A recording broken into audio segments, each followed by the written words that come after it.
Hey, it's Sonia, and welcome to the SMARTA Podcast. Welcome to another powerful episode here at the SMARTA Podcast. Today, I'm thrilled to welcome someone who embodies the art of storytelling, authenticity, and impact, Brian Drury. He's a trilingual speaker and presentation coach known as the Keynote Crafter. Brian is known for helping clients around the world craft powerful signature talks and workshops using his proprietary crafting frameworks. Then he coaches them how to present these works confidently, from keynote speeches to sales pitches and more. He has worked with Google, Hope for Justice, Slave Free Alliance, and Northwestern Mutual, to name just a few of his clients. He's also an official learning partner at Penn State University. His viral speech, "The First Time I Saw My Dad Cry," touched over 20 million hearts on Facebook alone. Today, he brings all of that experience into his work, coaching entrepreneurs, executives, and professionals to own their story and connect with any audience. I can't wait to dive into today's conversation and explore how communication isn't just a skill, it's a superpower. Brian Drury, welcome on the SMARTA Podcast. It's a pleasure to have you on here. Hi, Sonia. It's great to be here. All right, so here's where I want to take you first, because your journey has been incredibly diverse. You've went from leading multi-million-dollar supply chain projects across 13 countries to inspiring millions through your public speaking. Imagine you can talk directly with a person listening. And for those that are tuning in today that are just at the start of their career, what would your top 3 key takeaways be from everything that you're going to share in today's conversation? The entire encapsulation of my life in 3 little bullets. This episode is brought to you by SMARTA, an executive search and talent advisory firm that knows people are the true engine of any organization. SMARTA doesn't just fill roles, they find the right match, aligning talent with culture to unlock real potential. Because sometimes what makes someone extraordinary isn't on their resume, it's what's waiting to be discovered. Learn more at www.smara.com. And I also see you thinking ahead, Sonia. I see you going, okay, if graduation's a few years away, and what types of insights could we get there? Boy, to distill it down to 3 things. You know, for me, I think I can't overstate the importance of intuition. And for me, intuition is really, whether someone's religious or not, like it's that feeling here. That's the feeling in the heart that my mentor, this guy, Sean Stevenson right here behind me, he used to say that intuition can't give you all the answers because it operates off faith. Mm-hmm. And so the greatest things that you're called to do, that the people listening are called to do, very often they come with a ton of uncertainty and what ifs and how and this. And I've heard Tony Robbins say, don't focus on the how and the when, focus on the what and the why. And the best things in my life have come from following this, even when it didn't make logical sense. Because lots of high achievers live up here. You know, I work with these type of people all the time, and we're trying to make logic and sense of the world. We're trying to find the solutions. We're trying to find the patterns. But there are certain things that we can figure out along the way, but they won't make sense at first. They generally make sense in retrospect. It has been the greatest. It has never led me astray, even when at first it felt like it did. Okay. You know, that's like end that relationship, and you're like, oh, but no, but it's good. And then looking back, you're like, oh, thank God that ended. Those types of situations. Hey, move to California. Why? Can't tell you yet. Intuition operates off faith. So I would say the first thing is trusting that intuition. And if it seems scary to follow that voice, because a lot of people go, what if I pick the wrong path? What if I go the wrong way? What I have found, because I've had an extremely unconventional career, both in my corporate life and in my entrepreneurial life, and blending them as well, that curiosity and continuous growth, if you find ways to take each moment, take each situation to benefit from it. Like, let's say you get better at Excel, which I've gotten way better at Excel than I ever wanted to, for example. Okay. And you might go, I don't really want that. That's not my passion. That's not my purpose. Right. But learning how to learn more quickly, learning how to stay curious at something to improve the efficiency, to automate it, those types of things are paramount. I mean, that's how life stays interesting, because everyone thinks once I make money, this will all be fun and easy. But I know people that make more money than most people can imagine, and they're bored because they stop growing. So first bit would be that don't underestimate, trust your intuition, I think, at one level. Next, my dad says, and it kind of pivots off the back end of that, is my dad says one of the greatest compliments you can give someone is that they are eternally curious. And for me, the people that I engage with the most, the people that I resonate with the most, they immerse in things. Like there are some people I have no interest in ever getting into that or diving into the skill, but I love seeing people light up when they talk about what interests them. And then I learn from them. And maybe I do want to learn about this and they're like, oh, come, and they'll give you the best recommendations. So I think don't lose sight of that curiosity. A lot of people, when they become adults or they're like, oh, I'm in the real world now, they find themselves just getting stuck in a routine and living what they think they should be doing life. And then they wonder why life feels meaningless, devoid, why they're distracting. Because if the life you're creating isn't exciting, our brain will seek out distraction. So second bit, like fight for your curiosity, because I think there's it's easy to be, I don't know, just take what's given to you. And I feel like the third one's kind of developing here is that, and I'm struggling to pick one because I have one about the connections and relationships, so I might do a 3B. Okay, let's see. I think, and I've heard something about this recently, but I think, like I said, fight for your curiosity, but also recognize that hope and positivity are not passive, lazy, or naive. Because a lot of people will look at people like you, Sonia, and, oh, you're fighting to help people. You want to share messages. You wrote a book called The Rapping Astronaut at 12, yeah. I think. Yeah, at 12. And it's like, why? And you're like, I just had to. I had a story I wanted to tell. I wanted to share something. And the people that continue to fight for other people in spite of the darkness, in spite of the challenge, in spite of what they see on social media, which is all skewed to be negative, they're choosing a much harder path because it is easy to default to cynicism and boredom and blaming and victim mentality. So I think for that final piece is recognize that hope and a desire to maintaining and generating hope is an active process. In the same way, building a healthy relationship is an active process. Mm-hmm. That doesn't mean it's perfect. That doesn't mean it will always feel great. But that means that if you really want, everyone says they want a 1% life, and I've heard this many times, everyone says they want a 1% life until it comes time to do the 1% work. And then my 3B, okay? Because I was like, out of all of this, those three things are very internal and about self. One of my favorite things to say is I think one of life's greatest missions is to find people who share your particular type of weird. Okay. And why is that?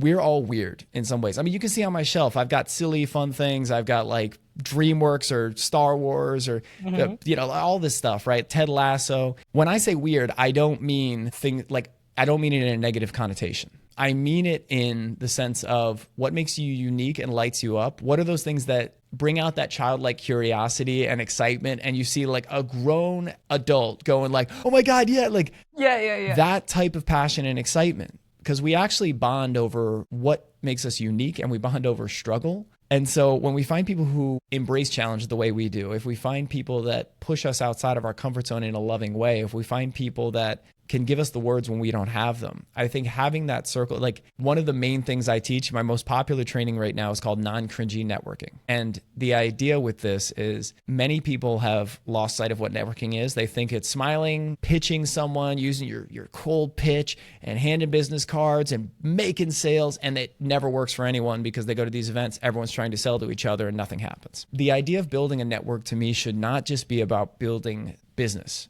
I understand. I ran my business full time for several years. I know there are times you have to generate sales, but if you come to people with that energy, you lose the connection. I think when you focus on building the network that you actually want, meet people because you want them, not because they can give you something, worst case scenario, your life gets better and you have more great connections. Yeah, absolutely. And I think it's, again, you tie on to that idea of giving value to others is a lot more valuable to yourself as well than it is pitching your business, your elevator pitch, just laying it out there cold on the table. I've noticed this a lot, that people want to be heard and feel seen when you talk to them. And I've just been at this conference for entrepreneurs where Daniel Priestley talked. Do you know who Daniel Priestley is? No? He's an entrepreneur, wrote amazing best-selling books. He said that people don't want to sell to other people and sell what other people are selling. He said that people want to buy what others are buying. And it's that, turnover, flipping the table, that then you put yourself out there to make that person feel heard, and checking up on them is just amazing at networking events. And just hey, are you doing okay? Is everything all right? And it's crazy. I've noticed on my level how I can connect with someone way down far their line in their career that is just, you know what, I'm actually not having a great day. I'm a little tired and the schedule is really active and I just need a minute to calm down. Thank you for that. So where I want to take you next is actually the top lessons that you've learned, because you've mentioned how, you got to stick straight to your curiosity. So my question now for you, Brian, is because you've worked in every aspect of supply chain, in procurement, logistics, compliance, IT systems, and even more. What were some of the key leadership lessons that you learned while managing these global operations for Fortune 500 companies? To be clear, I ran projects because I don't want people to be like I was running the department or anything. Yeah. But yes, I mean, huge operations, huge companies, lots of money involved. But biggest lessons from the corporate side. First bit would come back to what you were just talking about, networking. Same deal, where people are so used to fake. That's why most networking fails, because people are pitching with an ulterior motive. And Sonia, if I tried to sell you a half-eaten hamburger and you're like, I'm not really interested in that, and then I try to convince you, no, it's like, trust me, this is better, and it's got a little saliva on there, and it's like this is not a mutually beneficial exchange where I've identified a need you have and I happen to be a person that provides that, and now I can pair you up with the solution you need. Because if you need a good mechanic for your car and I say I have the best mechanic, I'll refer you, that's value. If you say you need speaker training and you have a big speech coming up and you need help writing a speech, I go, I actually offer that. Would you like to talk about this? Because for me, permission-based sales is essential. It's something that's so critical. So this is all tying back to one of the first lessons is authenticity. And I know even as I say it, you hear this on podcasts all the time, right? And it sounds cliche. The problem is cliche is not inherently untrue. Cliche is just something we hear a lot, and so it loses some of its impact just because we hear it frequently. Just because you hear we should eat healthier, right? It's cliche, you hear it all the time. Doesn't mean it's untrue. So I think sometimes we have to pause, because when I'm talking about authenticity, we are in a world that is getting so increasingly cultivated and curated. I'm getting exhausted by social media. I've been building my company since 2015, so 10 years now. So I was in the early stages. I was when Facebook was the big thing. I've seen ebbs and flows. I've seen the shifts to different platforms. Oh, you got to be on Instagram. You got to be on TikTok. You got to be this. We're at a point where people are so jaded because there is such a degree of all right, there's filters on everything. Everything is cut. We cut out every little bit. Some people are editing podcasts where it's every little why, every verbal crutch is taken out so that we can get the perfect thing in the shortest amount of time. And that's not real. None of that is real. And here is where I learned this lesson. So when I graduated from Penn State back in 2012, I moved out to Appleton, Wisconsin. So I'm originally from New Jersey, because people are like, oh, you're a Wisconsinite? I'm like, no. Jersey guy. Went out to Wisconsin, started my first big corporate job, Fortune 500 company. And I was in international export, which sounds sexy, right? Oh, wow, international export. It was 50 to 100 emails a day. I got to the office before the sun was up. I left before it was down. And it was literally Excel and SAP all day. Someone said they want 5 less cases of this. I go enter it, I click save, I say that was fixed, and boom, and it was crazy like that. But I get into the corporate world. I want to make an impact. I want to be taken seriously. Now I'm an adult. Now, I want to prove myself so badly. And so I started trying to use the buzzwords, right? Trying to synergy and siloed and this and this and this. And then I didn't even fully understand what they meant. I just heard other people and I was trying to get the context, and someone would ask and I'd be embarrassed because I'd be like, let's change the topic. It's because I'm trying to be who I think I need to be accepted, not genuinely being present. Quick caveat, when people go, I'm too honest, that's generally not the problem, right? It's those people are generally well, I just say what I think. And it's right, but you have to have some empathy and some sympathy and understand there's a human there. You can't just say whatever you want. There is a two-part piece. There are 2 pieces to this equation. So, and I was in this job and I was being corporate Brian and then real Brian. I had the 2 versions of me, and I felt really internally off, and I couldn't really put my finger on why. And finally, as many times these big realizations come through, it came through something I would never wish, never want, but horrible pain that helps you really recognize what matters. Was my mom got diagnosed with cancer. And pancreatic cancer, which if you know anything about it, which most people do, it's one of the most aggressive forms. And, my mom was one of the most important people in my world. And so suddenly I didn't have energy to fake it anymore. Hey, how are you? Good. How are you? Good. Oh, living the dream. All this bullshit. Are you cursing? Yes or no on your show? No. Okay. All this nonsense. All this. Yeah. Like the corporate stuff, it's just comfortable routines. It's like asking about the weather. It's safe, but it's not real. And so finally, when my mom got diagnosed and as she got more and more sick, people would ask, how are you doing? And I would say, not great. I didn't vent. I wasn't like dumping on them, but I just was like, I don't need to pretend anymore. And what I would find is people would go, yeah, me too. I hope your day gets better. And we started to have more real conversations. And that was where I really started to learn to kind of dissolve that line between who you really are and your personal, professional persona. I think this is why so often we see high profile people suddenly get knocked off a pedestal because they were creating an image. They weren't trying to become a better person. So first thing in your corporate career is bring more of you, is be yourself, which again, it sounds cliche, but I don't mean the convenient, safe, be yourself and do whatever you want. I mean, show up fully, say what you mean, connect with people, be present, and continue to work to grow. Because love yourself, be yourself. Yeah, that doesn't excuse you from the opportunity and the possibility of growth. So often people will go, yeah, just love yourself. And it's like, but do you love where you're at? Yeah. Do you actually love the results that you're getting? And a lot of people play the victim to that. And that this is a whole nother topic of like where the personal development world can kind of skew, right? The extremes of the personal development world, the hustle and grind to the self-love bubble baths. Like most things, there's generally something in the middle. Let go of the fear of being seen for who you are. It's probably the way I would frame that. In terms of business success, business things, being willing to dig deeper than most people do can help you create results most people never will. It's often in the areas that no one wants to go into, no one's thought to look into, the kind of, the closet in the back of the building. Wait, has anybody found that thing? And it's buried in this messy closet. If you go clean that out, you can actually find answers and do things that have never been done before. So a lot of my career was built off projects that had never been done before. They had tried many times and failed. They didn't even believe were possible in some cases. And so it was that eternal curiosity and then just being willing to experiment. And then I would say another key piece is the humility of being in the professional space. Saying I don't know should be done a lot more, especially as people get higher, right? Because even the CEO, you don't expect the CEO to know everything about a 50,000 person company. Yeah.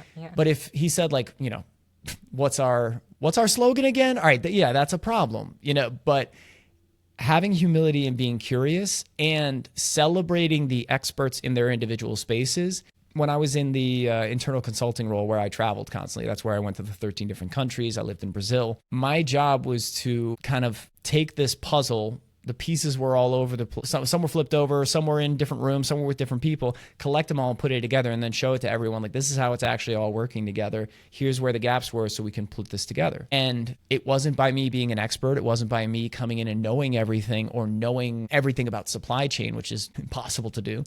It was about taking time with the key people in this process flow. They're the experts. They've been doing it 10 years. I could try to learn this myself and take 10 years, or I could spend 2 hours with them and get the key pieces I need to put this puzzle together. Again, similarly, I think to what I said in the first question, there's the individual component, there's the ownership, there's the curiosity, but then there's always the component of other human beings.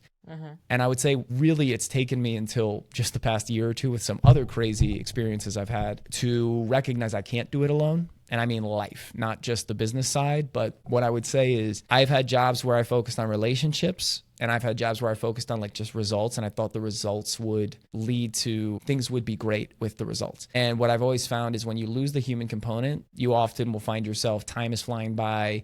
You don't feel real connections. You don't feel real depth. Which that's one of the key pieces of the human experience is being able to, like, because everyone said, everyone thinks if they're rich and famous and they're powerful and they're this, and I'm like, great. What if you got all that and you had no one to share it with? What's the point? So I would say don't lose sight of that along the ride, especially for the high achievers listening. Like, don't lose sight of the fact that the relationships you build are what really make it worth it. It's not awards or accolades or titles that you get. Those are some those are some points I want to, I'll wrap that there. All right. I want to expand on a little bit of what you just said here, your last thing about human component, because there's a lot of talk, and I'm going to make a side note here about the AI world and everyone having a sudden boost in their imposter syndrome. I want to ask you here, do you see a negative or positive outcome later on in this short-term huge boost with AI taking over things slowly? Do I see AI being a positive or a negative overall? Yeah. Yeah. I think like any massive innovation, it's both. I think AI facilitates and creates massive opportunity. I think it also will absolutely shift things. You know, it's like Amazon, right? Amazon started as a bookstore, and then, what about the libraries? What about the brick and mortar stores? The convenience is incredible. So now you can get same day shipping. You can have drones dropping things off, things that, you know, when I was a kid sounded like sci-fi. It was like the Jetsons, which is like a super old cartoon for if anybody remembers it. But it also led to businesses ending. It led to lack of opportunity. It's like in supply chain, something like Amazon is so disruptive because they are one of, if not the best in the world at supply chain. And now the expectation has gone from 2 weeks in a mail order catalog or a month to deliver something to 48 hours, and it's not enough. Yeah. So I actually just heard Simon Sinek talking about this yesterday. I was listening to a podcast, and he said how the interesting thing was back in the day when robots, I think he said the 70s, when robots got introduced into manufacturing, that now all these manual labor jobs, these physical with your hands jobs were going away. And people were like, oh, well, reskill, learn a new skill, just learn something else, right? Which if someone's been doing that their whole life, it's a lot harder. And if they built their living off this. Now with AI, it's flipped because it's the knowledge workers. So graphic designers, copywriters, like all of these things that are done in the computer and using these are all disappearing. And now a plumber is seems like a way more secure job because there's less competition, there's more opportunity, and we're always going to need a plumber, we're always going to need a painter. So as long as human beings need to operate in a physical world, there will be opportunities, but the game will shift massively. So like we were talking about just before the show, like when I did my podcast back in the day, it was so much more time. Video editing, graphic design, all these things were so much harder. We didn't have Canva, we didn't have Riverside, and AI creates incredible opportunities. Like with Excel, for example, I had to learn through Excel chat forums and YouTube videos and then experimentation. And now I can just take that, plug in a prompt into ChatGPT, and it builds a perfect, beautiful formula with things I didn't even know. Now, I heard a great quote, though, on another podcast where a person said, in the near term, most jobs, AI won't replace people, but people using AI will replace other people. So right now, it's like if you're really good at Excel versus you're really good at Excel plus ChatGPT, it's not even the same ballpark. Yeah. So what I would say is any innovation, any massive disruptive force, it comes with consequence, right? For every action, there's a reaction. So Uber is great. Oh, is it tanking the taxi business? You know, Amazon is fantastic. Oh, the small mom and pops. Walmart, the prices are so good. Oh, but these small businesses can't survive. The people that I know that succeed and thrive regardless of the changing state, and that doesn't mean it's always perfect, right? Like some shifts hit them harder than others, are the ones who are looking for the opportunity within the disruption versus really hyper fixating on the bad, the challenge, the problem.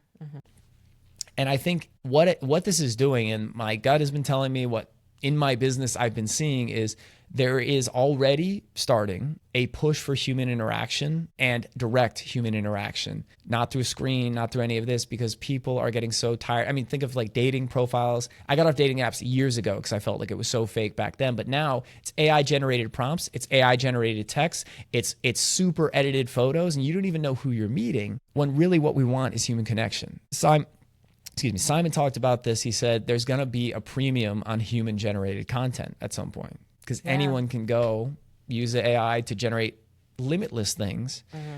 And like artists are being asked to sign affidavits to say like, I actually wrote that, or I actually painted this, I built this.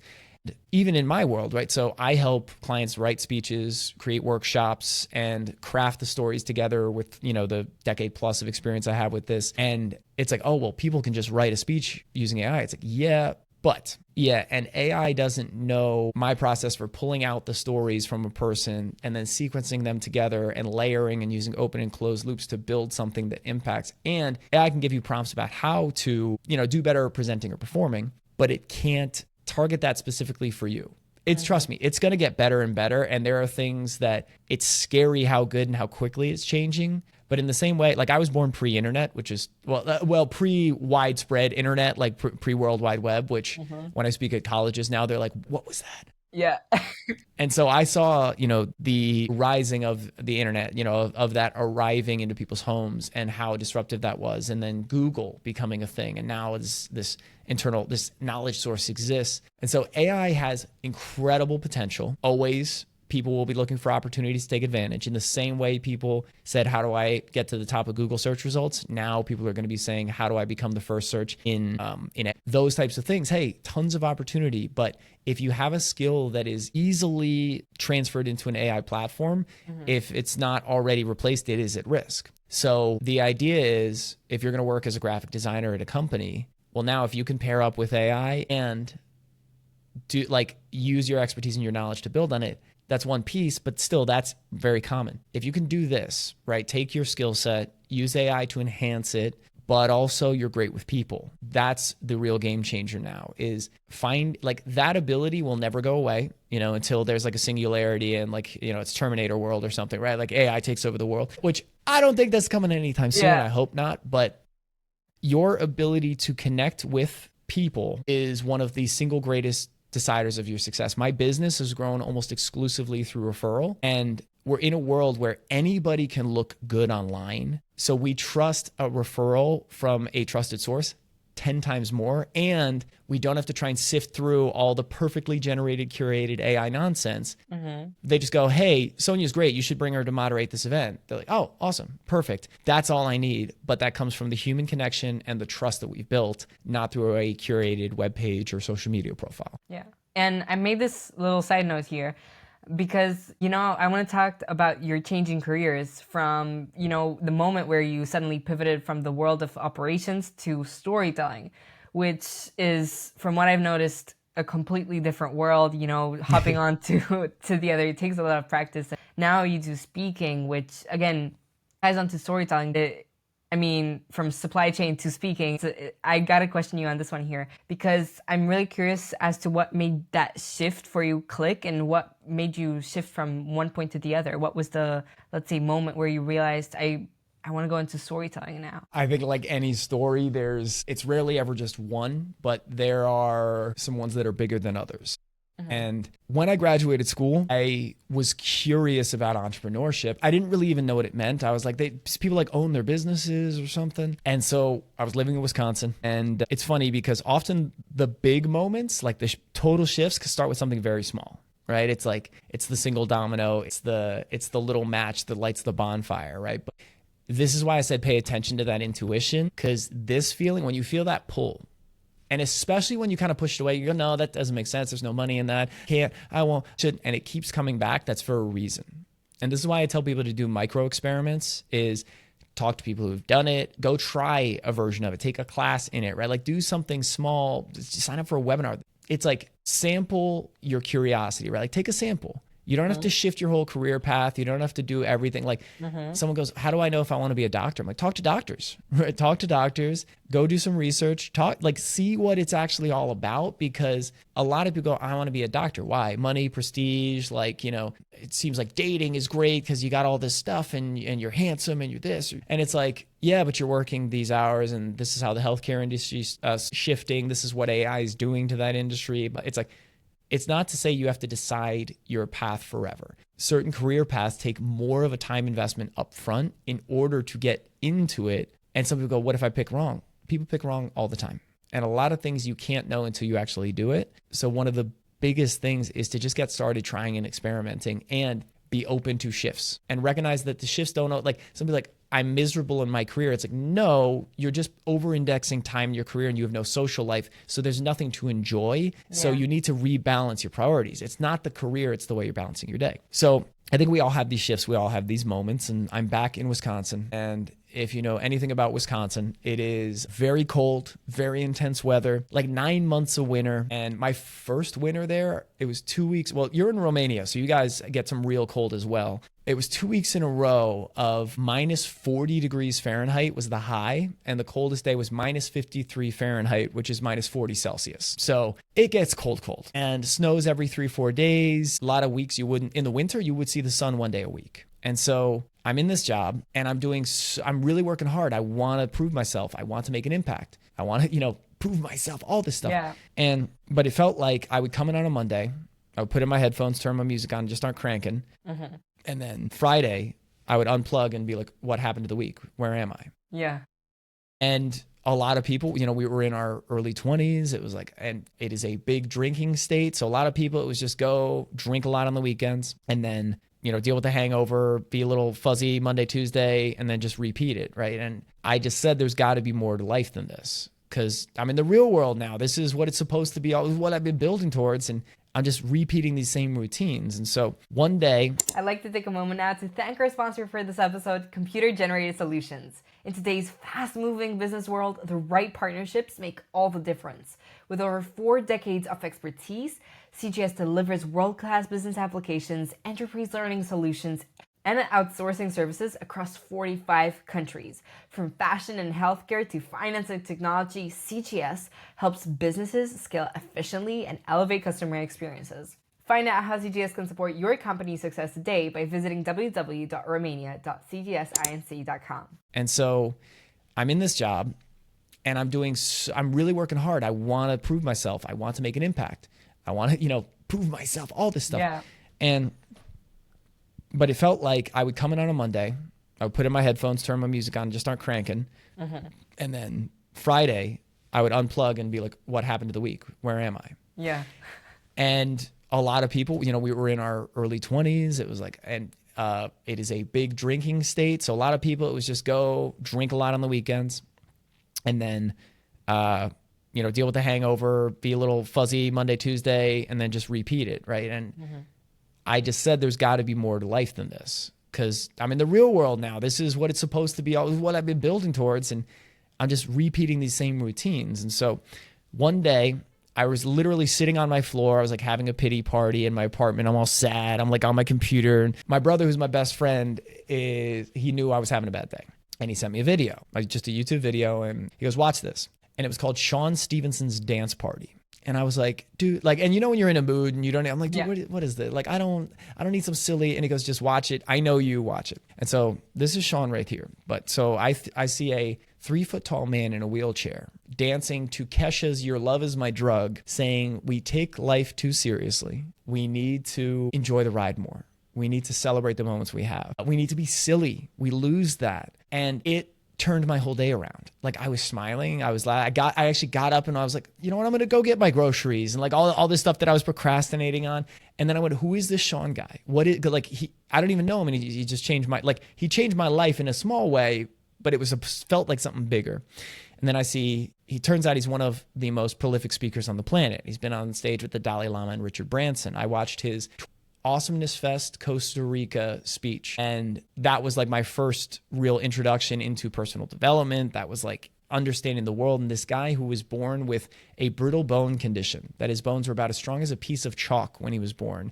He had over 200 breaks and fractures by the time he was in his early teens. Doctors said he wouldn't even make it past his early teens. He had every reason to play the victim, to make an excuse, to blame the world. But he decided his mission in life was to rid the world of insecurity. And he said, I think I chose this container because it was the best one for me to serve that in. And he had actually a picture on his wall that said, play the cards you're dealt like it was the hand you wanted. And so I'm just like, who is this Sean guy? So I immerse. I go his book, watch every speech I can find. I'm doing his like webinars and all this.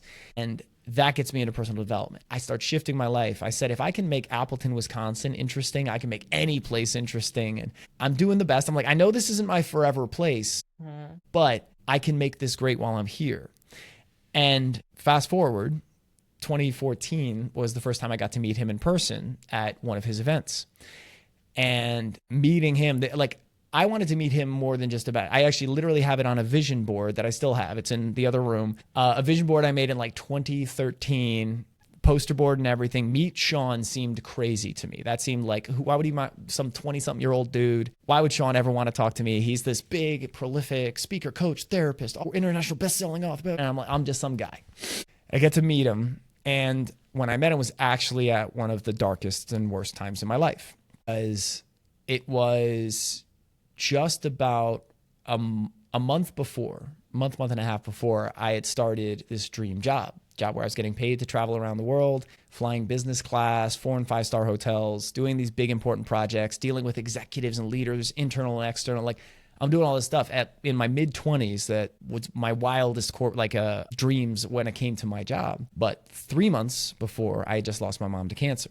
And so my mom had passed in September of that year, and I'm sorry, July. In July of that year, literally, it's crazy to think about, but I drove back from Wisconsin. So my mom passed. I went back to Wisconsin, and I was moving. I was about to drive to North Carolina to start my new job. But then the week following that was my brother's wedding. And so 2 weeks after my mom passed. So I arrived the night before for the rehearsal dinner. We have the wedding, which it was one of the biggest celebrations of life that I've ever experienced, because we were like, my mom, oh my God, she would want us to celebrate this more than anything. And there were all these signs. There were all these like amazing signs, like this storm front moved in and just stopped at the edge of the golf course. Yeah. There were eagles circling over like the gazebo where it happened. A deer ran by. My mom loved deer. It's like all these things. And then the next day I drove to North Carolina to start my new job. And I finished my first big work trip. It was 5 cities, 4 countries, and 3 different continents in 5 weeks. And I remember just sitting at the edge of a bed in Kowloon Bay in Hong Kong. And again, it's beautiful, 4-star hotel. I'm like, I've never been here. This is insane. And I'm sobbing because I'm like, none of this matters without her. I would give all of it up for a day with her, and just was the most visceral reaction of like, back in college, I said, if I got paid to travel, nothing could get me down. Because I studied abroad in Spain. I was like, this is amazing. This is what life's about. Meeting people, other languages. It's beautiful. But it was just one of those moments where you go, what I thought mattered most wasn't even close. But then I flew straight from Hong Kong to Scottsdale, Arizona for the Sean event. It was my first Sean event.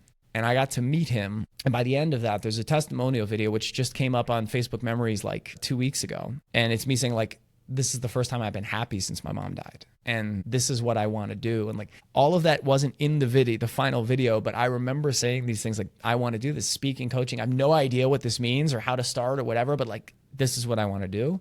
And so that was November of 2014 that I said those things. And then again, Sean was this untouchable hero, larger than life. And he could, like, that's the thing. He was 3 feet tall, but he filled a room with his energy and his love. So November 2014 is the first time I meet him. August of 2018, he was introducing me to speak on his stage, and he was one of my best friends. And that speech was the one that ultimately went viral. That got 20 million views on Facebook. And that was where things shifted, because I had been running my coaching business. I was doing just like, at first I said life coaching because that was new. Now I know that's got a lot of energy around it, but I was like, just coaching, I guess. And I'm doing things in my life and I'll teach people how to do what I'm doing. Then I said, okay, habit change and goal setting. I did that for several years. And then when my speech went viral, people said, how did you build this message? How did you craft the story? How do you present? How do you use the stage? And after years and years of work, I went, oh, wait, I love this. It's right here. And people, like, there's a need here. And then that was 2018. And ever since then, it's largely shifted. And so that moment, though, and this is why I want to make sure that, like, you and the listeners never underestimate the power of a small loving act, whether it's a stranger or not. Yeah. Because my brother, like I said, my best friend, he knew I was struggling. And he found something for me that he knew would help me, not just a fun little thing or whatever. He took that moment to give me some care. And I give him credit. I never would have met Sean. I never would have, like, I didn't even know Sean existed. And he became one of the most important people in my life. Like, he became one of like, I can't overstate. It's rare a day goes by I don't think of a Sean lesson or share one with someone. And actually, so he passed in 2019. And this image here, this pamphlet, is from his memorial service. So out of the millions of people he impacted, I was one of about 100 that got invited to be there because I was part of that community and he was one of my best friends. And so When I put on a vision board years ago, eat Sean, and that seemed insane.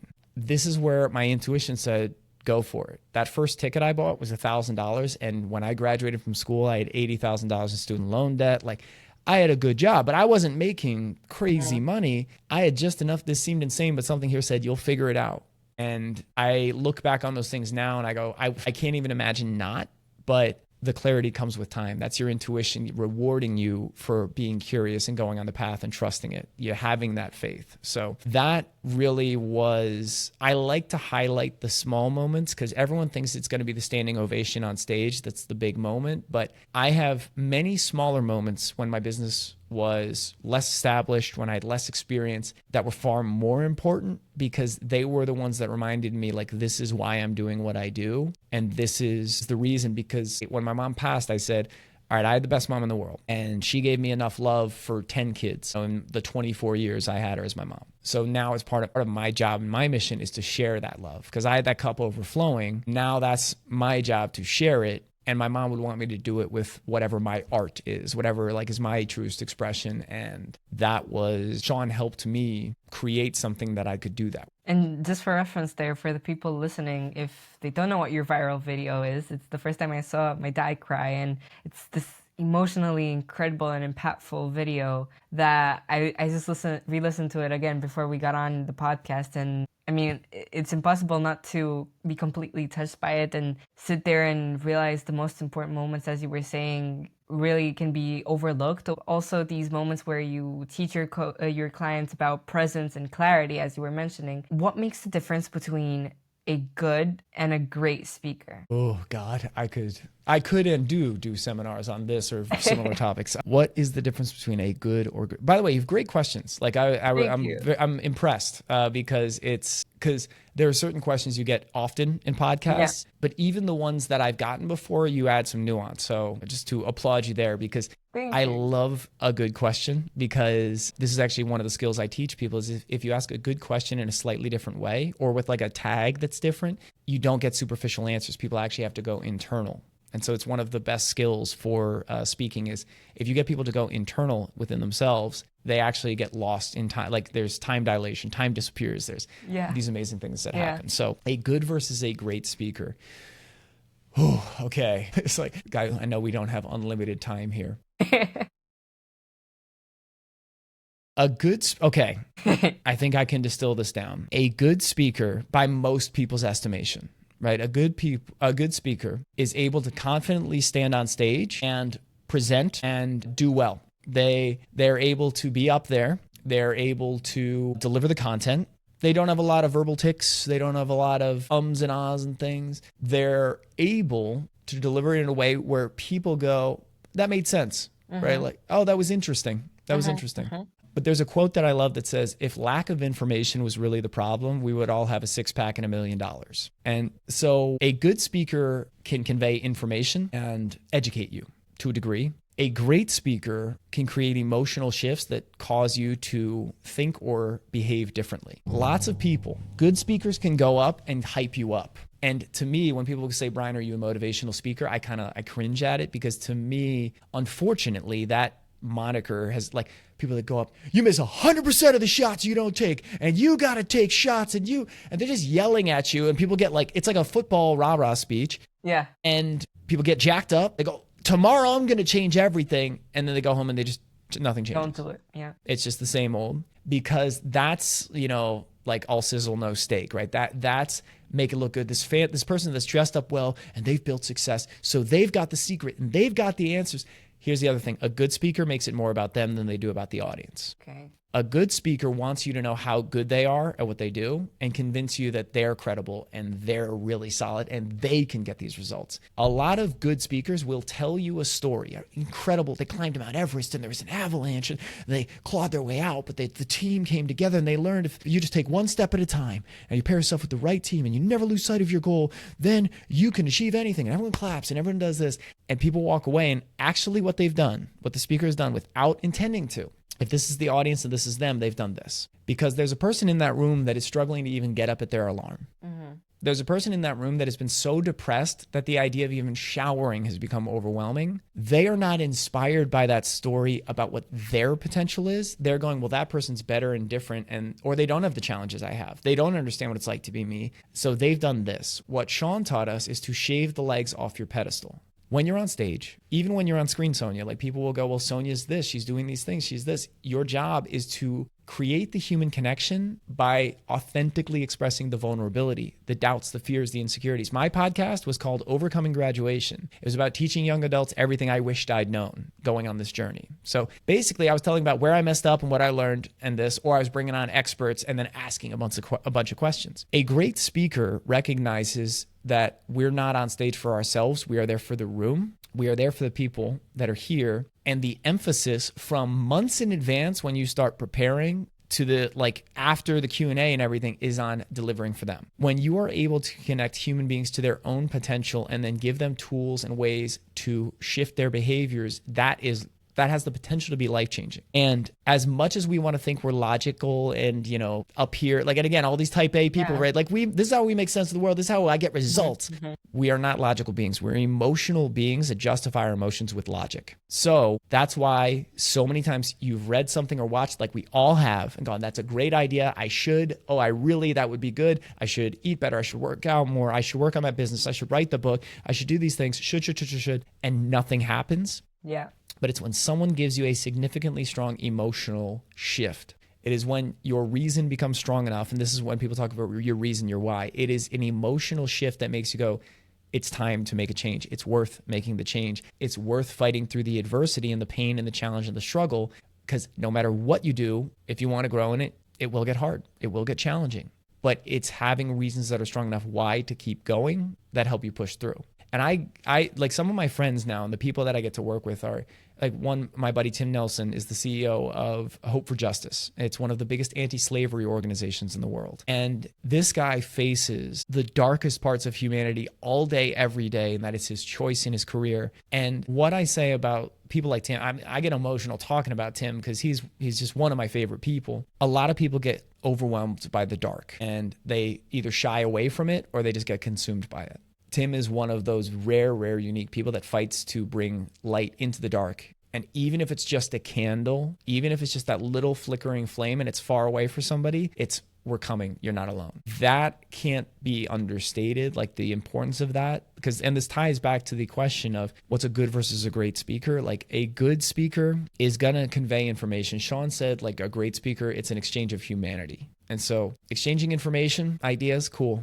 Mm-hmm. Exchanging emotions, better. Exchange of humanity, that's where that's where people walk away and go, not just they were amazing, but they see I have the capacity to do whatever that version of this is in my life. I don't want to climb Everest, but I want to do, this is my Everest. Yeah. Maybe I can take that first step. That is what the exceptional, and they're extremely rare speakers can do. That's what I help teach people to do, because I'm like, this skill is invaluable. Like it is, you cannot put a price on it, because your ability and capacity to use the stories from your life to engage the stories from theirs to maximize the emotional intensity, that's where I don't care if it's business, in relationships, in any context of life, that's where it starts for human beings. And I want to add on to the part where a motivational speaker goes in and they get this random urge of motivation, but then nothing happens. I was just at this entrepreneurship conference, which I mentioned before, and I swear the biggest thing I noticed between exceptional people in my circle and the ones that just do great is that the exceptional ones take that execution after that motivation and act right after, while it's still fresh, while it's in their blood, as soon as they went out of that room. The good ones that just go around by it lack that execution. And here I want to drive you into the SMARTA Podcast tradition, which is where I asked my last guest a question to leave a question for the next one. So Jordan Tama left over this question for you. Cool. What was the difference from the first time you got on stage versus to how you deliver a speech now? What has changed? Oh my God, so much. Where to start? Yeah. And again, many things. But if I was to distill, all right, some of the biggest, this is coming in. Some of the biggest shifts and the most important. One, my dad and I have been talking a lot about over delivering, right? And this is you want to talk cliche buzzwords? Oh, we got it, Sonia. Well, we're going to over deliver. We 150% better, right? I have always wanted to over deliver. I've always wanted to give above and beyond the experience. However, in an effort to do that, I often think overwhelmed audiences in the past. I would try to give too much information. Where now I'm actually getting rid of over deliver, because I think you can, this might sound a little contradictory, but I think you can still over deliver without that being your primary intent. Because many times when I tried to over deliver, I was trying to add things on that took up more time, that distracted from the original point. Like, this is what they want. And if someone hires you to speak on a topic or present on something or create a product for this, and you give them exactly what they wanted, like, boom, you just nail it, no one is sad. No one is disappointed. But if I try to add in extra stuff and I convolute the point and I distract, like I'm giving too many things, it gets like, it's actually a detraction. It's more about me trying to prove my worth, because that was the thing. I had such imposter syndrome. I had such doubt. I said, when do you know, like, when am I a pro speaker? Like, I don't, like, I'm too young. I'm too this, I'm too that. And then I've heard coaches say, it was either, I think Sean told it to me first. He said, well, Brian, so many people say they're too young, they're too young, they're too young, until one day they're too old. Yeah. That first bit, I would say one of the biggest shifts was understanding that more content does not equal more value. It's the right amount of content for the audience. So I love Latin dance. I've been doing Latin dance for over 10 years now. So salsa, bachata, merengue, kizomba, like kizomba, not technically Latin, but often in these circles.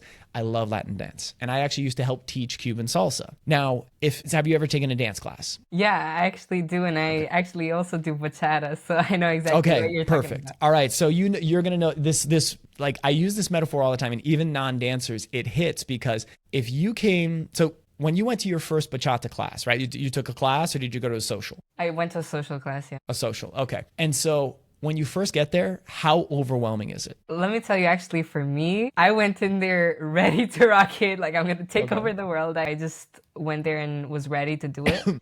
But I went with a friend. And for her, it was a completely different side of the story. Everyone was already in their dancing shoes and they were dressed up. And it was like, oh God, I've never done this before. Am I going to get it? How long is it going to take before I manage to get into that rhythm?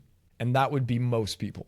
Because what I tell people is, if you came to your first ever beginner entry level 1 bachata class, because I prefer bachata now. And for anybody who's interested in Latin dance, I recommend bachata as a starting Latin dance. It is easier to pick up faster. Okay. If you came into that class and you're like, yes, I don't know the basics. This is my first class ever. And I said, great, I'm going to teach you the most advanced routine I know. It's 26 different turns and we're just going to dive in. I'm going to over deliver, Sonia. Yeah, I'm over delivering for you. Yeah. That is actually not over delivering. That's not meeting your audience or your client where they're at. Because if that person, like, they don't need a triple turn with a dip and then a sway and then a body roll. Yeah. That's all new. They need, how do I hear the music and what are the 8 counts? Because if you really want people to progress, if you want people to progress and you want them to be encouraged to continue to do the repeat work it will take to improve at this skill, you need to help them build momentum. To help them build momentum, you have to identify where they're at and give them the next step. Because if I came into those classes, I was so nervous in those first classes. And if somebody had been like, you suck, and that was wrong, I never would have come back. Like, and I'm a pretty tenacious guy. I'll watch me, but I was so scared. But I had a teacher who saw where I was at, gently corrected, made it fun, and made me go, it's okay to come back the next time. So for everybody, coaches, speakers, all of this, your job is not to give them every skill. It's impossible. You can't do that in an hour. Your job is to help them with the next step that they're trying to take and give them clarity on what that is, and then the emotional strength, like the emotional shift, to be strong enough for them to take that first step. And a lot of that is not actually adding more, it's distilling down. Because a person says, I want to compete professionally in salsa. What's the first step? Book your first class. Can you do that today? Yeah. It is not about doing it all right now, as much as us overachievers, high achievers want to. But that idea of, I think, breaking this myth of over delivering is one of the biggest things that has shifted, because now I'm hyper focused on the audience, learning as much about them as I can and crafting it and tweaking whatever I'm teaching to be right for them. Because again, a great speaker can make the audience go, it felt like you were talking directly to me and it was a room of 500 people. Yeah. The other quick things I would say is slowing down. Because when I was trying to over deliver, I wanted to feel, I had to get more in. Oh man, I got about 20 minutes left. So, all right, Sonia, so point 1 is this, point 2 is this, point 3 is this. And we got to make sure that we keep going and slide, and people are overwhelmed. Yeah, absolutely. It's too much. Slowing down gives the audience, like what you're doing is you're acknowledging this may be the first time they're hearing this. You're giving them time to write it down. You're giving them time to process. But also the deeper thing, by engaging their stories correctly, you give them time to bring up emotional content from their life. And it actually has like an exponential effect on the emotional impact of that speech. So most speakers, good speakers, use the emotional content of their story. Whoa, it's crazy. That's intense. What a wild story. That's why. But they're entirely reliant on their story. Yeah. Great and exceptional speakers, I tell you my story. Over here, though, is all your life experience, everything you've gone through, every story in your life. And if I engage those stories in relation to this, it goes like this, right? Like it's a hockey stick of emotional impact. By slowing down, you're giving the audience time and permission to process and to believe and to think and feel. But also, you can then use silence. You can build tension. You can slow things down. In a podcast interview, we're generally like, I'm not doing long dramatic pauses because Sonia, it's all about, and then someone's like, wait, did it skip? Is it off? Yeah, absolutely. But in a speech, in a presentation, these things are incredibly powerful. So break the over-delivering myth, slowing down, and final bit, internalize, don't memorize. So many people, I see it all the time. And when I'm working with people, they think getting the words exactly right, getting the words they wrote down exactly right is the key to making an emotional impact. And then they end up going up on stage and talking like this because what they're doing essentially is they're reading an internal teleprompter because they have convinced themselves that it is the words is where the power lies, when in reality, it's the connection and the emotion where the power lies. Because if I say, and on that day when I shared the stage with Sean, I realized that everything had changed and everything was different. And now I knew I wanted to be a speaker because being a speaker was in... Versus I say, and it was on that day that everything changed, everything shifted because I knew in my heart it comes from an entirely different place. So instead of trying to memorize word for word, internalize the key points and the key concepts, kind of the key bullets and the transitions, where a lot of people struggle with the transitions, and leave some room for magic. This is something that I remind myself of constantly is don't take up the full time. That's part of leaving the room for magic, but let yourself experiment. Let yourself engage with the audience. Because if you give the same speech and the same training over and over and over, by the way, it's maddening, first off. Secondly, they can watch your video. What's the difference? Versus you engage with the audience and you create an emotional bond and connection that helps them shift emotionally to get the result they want. That's why you're there. You've created a once-in-a-lifetime experience. That's where the shares, that's where the client, the audience participation, that's where you as the speaker learn new things about the people and you don't assume you've got all the answers because you've been doing this a while. So I'd say those three things are some of the most important that have shifted. And in the internalization bit, it's when people are listening to you in a speech, in a podcast, in presentation, in a training, in coaching, they're giving you two of their most valuable non-renewable resources. That's their time and that's their attention. If they're going to offer you that, if they're giving you the gift of that, it is your job to honor it with all the work and time and energy it takes to prepare so you can deliver on stage. And that bit, as Sean used to say, the stage isn't your therapy couch. And when you're on stage, your life goes on pause. I've had to speak and crazy things are going on in my life, been sick, been this. But that deep focus on this is about them and I'm here for them. And I've done the pre-work and prep. It means that you do everything in your power to make sure that time and that energy and that attention is well spent. And they go, I'm so glad I was here today. Absolutely. And I didn't actually know that slowing down, apart from creating that impact and making it have more value, can actually touch upon that emotional content with your own life and process your own side of the story as to why that might be relatable to you.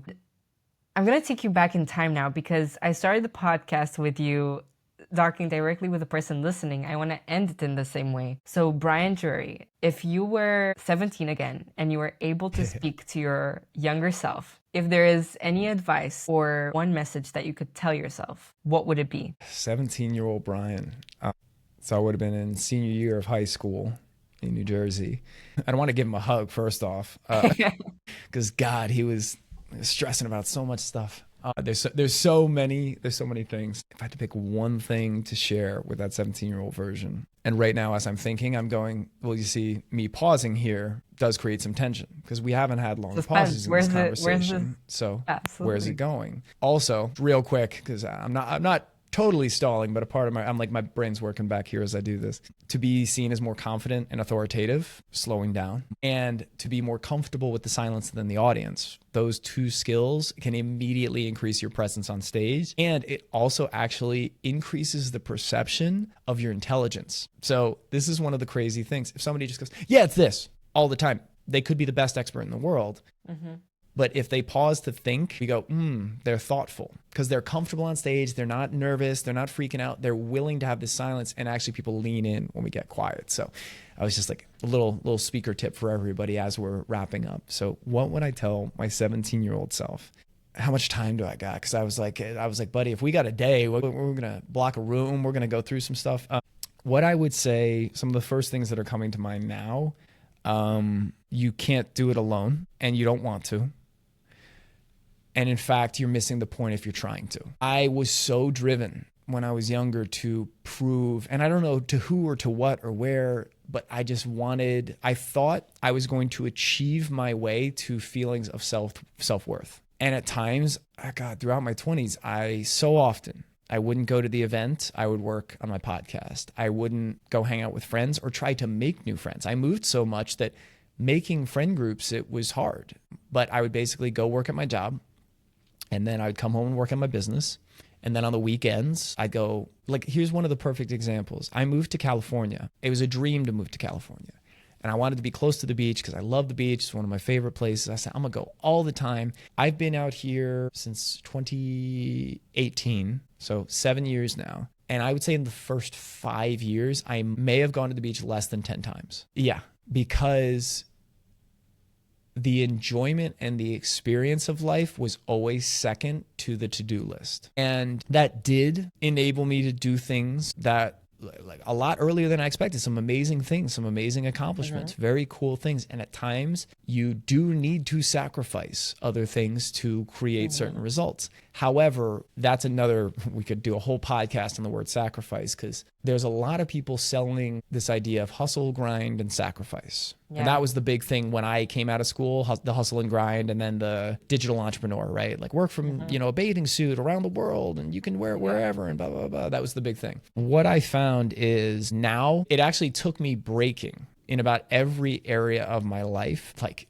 I'm talking mentally, physically, financially, spiritually, emotionally, in my career, having so many rock bottom moments that it took all of that for me to go, I'm working so hard to make so many things happen. I'm not appreciating or enjoying any of the things I've created because I'm expecting or hoping that the next thing I do will be the point where I go, I'm finally enough. I'm finally good. I'm finally worthy. I'm finally handsome. I'm finally successful. I'm finally this one more thing, right? Like, oh, if I lose 1 more pound, if I gain bigger muscles, if I get more money, it's when it's going to all make sense. But going back to the story about my mom, I had more money in the bank than I'd ever had. I had a 35% salary increase. I was getting paid to travel. My expenses none of that mattered anymore. None of that mattered without her. So what I would tell younger Brian, God, I do want to give him a hug, is your work ethic. Oh, okay. Your work ethic and your drive will be one of your greatest gifts, but it's not your only gift. And think about right now for you, Sonia, like your favorite entrepreneurs, like the people you aspire to be like more than anyone. Likely they're very financially successful, right? And they probably speak on stages. They probably do a lot. Yes. They're a public figure, but you also, now we don't know, right? Because until you meet them, and that's why meeting my hero was such an important thing. People say, don't meet your heroes. I say, absolutely meet your heroes. Don't expect them to be anything more than human. So you probably, though, these people you look up to the most, you perceive that they have great social circles, great relationships, a great marriage, great connection to their kids as well. Because holistic success to me is not like the financial. I know a lot of people super wealthy and miserable. And we hear these stories all the time. We go, yeah, but I'll be different, right? Like once I get $1 million, then I'll be.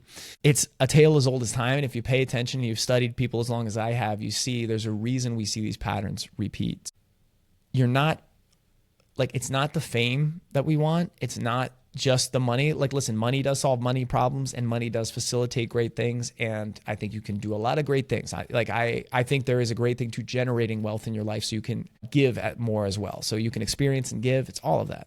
But the people we look up to the most, we go, that's the relationship I want. Like when I see Simon Sinek sit down with Trevor Noah and they're buddies, and I'm like that connection, like I want my day to be filled with that kind of freedom, the freedom of to do what you want with who you want, when you want, as much as you want. And so for younger Brian, I'd say, I know you've heard these stories, you've heard these things that you just have to push harder and drive. You have to get there faster. You have to go further faster than everybody else. And if they don't get it, they're just like, you just got to head down and get there because it'll make sense when you get there. Then you can enjoy your life. Then you can have fun. Then you can celebrate. Then you can make these friendships. And what so many people do is they spend their whole life doing that and they realize they didn't do any of the other things. So what I would say to Brian is you'll actually find you're more productive and more successful when you're enjoying the ride. Mm-hmm. And the funny thing was, me always working actually was much less efficient because when I go, I've got 8 hours to do this, I procrastinated a lot. Like a lot of those weekends where I stayed home to work, I just procrastinated on the couch. And then I felt guilty for procrastinating, and that just made me feel worse, which made me more likely to procrastinate the next day. And it was just this like shame spiral.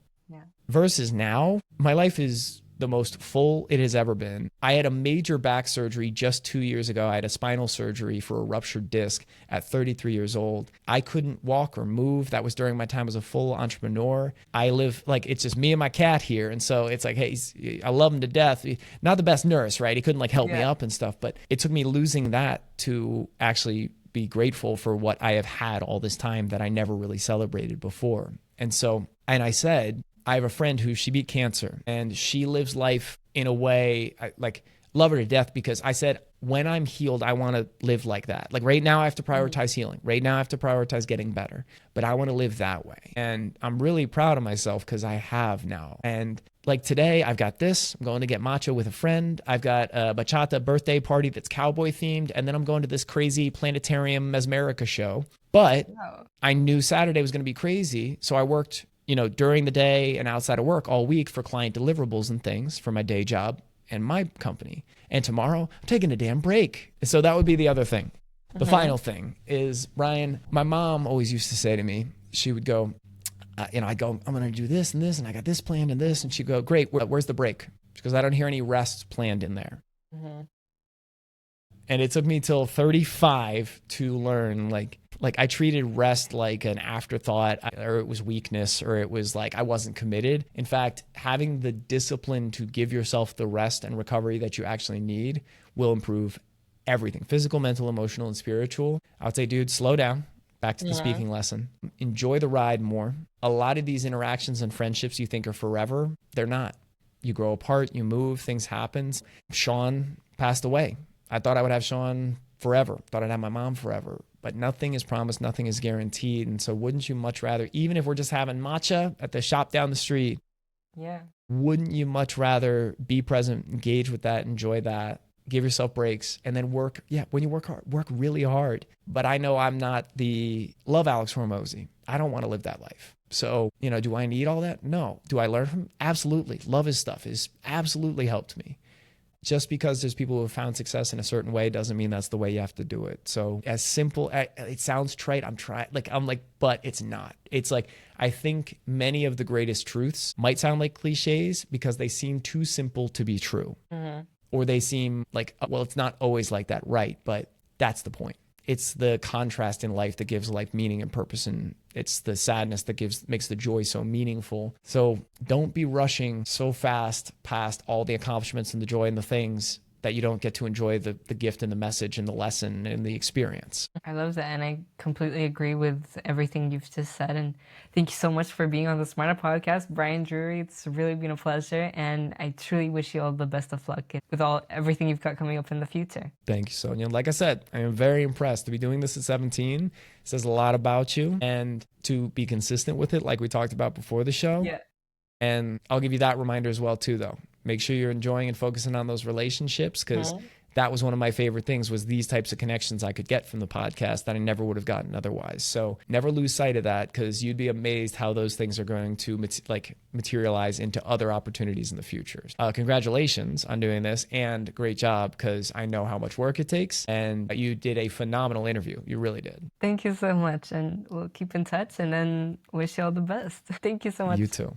Well, that was Brian Drury's nice podcast episode. If you learned anything new, or if you had one of those moments while you were listening that made you pause and reflect and think, hey, that's so true, I completely agree, then please don't hesitate to rate this podcast 5 stars and subscribe to the channel on YouTube, and keep believing in yourself and your journey. And if nobody tells you this today, I want to be the first that tells you that I truly believe in your ability to create the life of your dreams, and can't wait to see what you've been up for the next week. See you around. Bye-bye.